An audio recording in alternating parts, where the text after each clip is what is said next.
Akasema, mtaiambia hivi miungu isiyofanya mbingu na nchi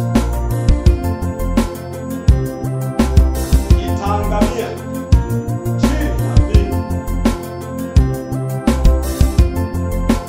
Neno hili wakati Yohana akihubiri, wakayaona matendo ya Mungu kwa Yohana, wakatuma watu kwenda kumuuliza Yohana, hivi wewe ndiye Kristo? Akasema, mimi siye. Wakamuuliza, wewe yu nabii ama yu Elia?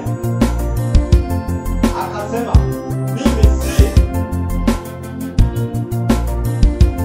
Wakamuuliza, je, nafsi yako yanenaje? Inasemaje, wewe ni nani?